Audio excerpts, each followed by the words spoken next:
This is the story of Hiro, a college student living a simple life in Japan. He spent his days attending classes, studying hard, and enjoying quiet nights playing computer games.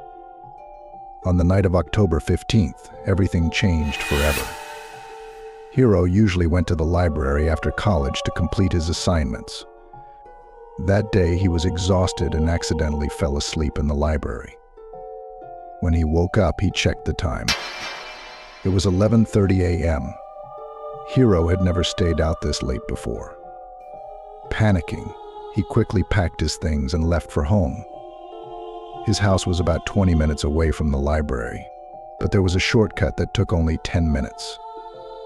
However, people often warned him not to take it. The shortcut was dark and had no streetlights.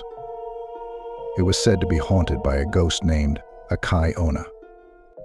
According to legend, AKAI Onna was a mysterious entity that appeared as a girl in a red dress. Anyone who saw her face was doomed to be followed like a shadow. Many people who encountered her either vanished or were found dead. Hiro always thought it was just a scary story. He had taken the shortcut many times before without any issues.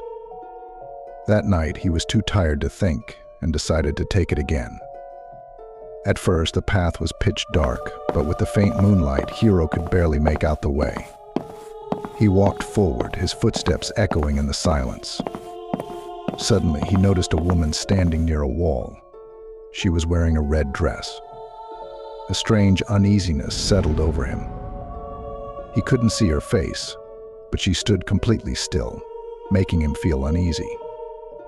It was odd to see someone dressed like that at such a late hour. Was the legend true? Hiro lowered his head and kept walking, trying to ignore her. But just as he passed her, curiosity got the better of him. He glanced at her face and his blood ran cold. Her skin was unnaturally pale, almost corpse-like. The sight of her made Hiro's stomach turn. Terror gripped him, and without thinking, he broke into a run. He didn't stop until he reached home. Even after locking the door behind him, he couldn't shake off the image of that horrifying face. It was burned into his mind. The next day, Hiro tried to go on with his life. But something felt wrong. Every evening, he felt like someone was watching him, as if something was hiding in the shadows nearby. One night, as he lay in bed, he felt his blanket move. He stopped breathing for a second. He sat up and looked around, but saw nothing. Just as he was about to lie down again, he saw something. A shadow moved outside his window. His heart raced.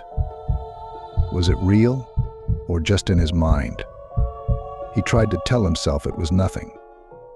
Closing his eyes tightly, he tried to fall asleep.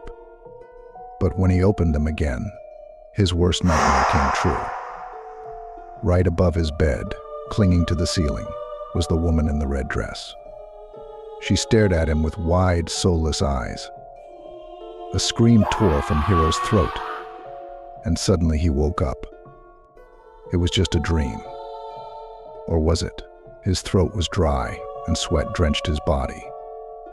Trying to calm himself, he got up to drink some water. As he sipped, he turned to look at the window and dropped the glass in horror. The woman in the red dress was standing outside. She was watching him with the same terrifying expression. Frantic, he switched on the lights. But when he looked again, she was gone. The encounters didn't stop. Each night she appeared, getting closer and closer. Desperate, Hiro told his friends about his experience. They laughed, thinking he was imagining things. Hiro knew the truth. He was being followed. One night he heard a noise at his front gate, and a strong wind blew through the house. With trembling hands, he stepped outside and found his front door wide open. A deep sense of fear filled him. He grabbed his phone and called a friend, whispering, "I think she's here." Suddenly, Hiro felt a cold breath on his neck and a hand on his shoulder. He turned to the mirror and saw her behind him.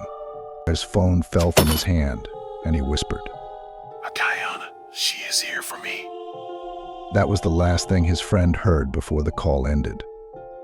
When his friend arrived at Hiro's house, it was destroyed, as if a storm had torn through it. Furniture was overturned, and the walls were shattered. But Hiro was nowhere to be found. It was as though he had vanished into thin air. No one knows what happened to him, or the truth behind AKAI ONNA. But one thing is certain. If you ever see a woman in red, standing in a dark alley, turn away and never look at her face. If you're walking alone at night and see a woman in red, don't stop, don't look, and never acknowledge her. If you love horror stories, like, subscribe, and turn on notifications so you don't miss the next one. Sleep tight if you can.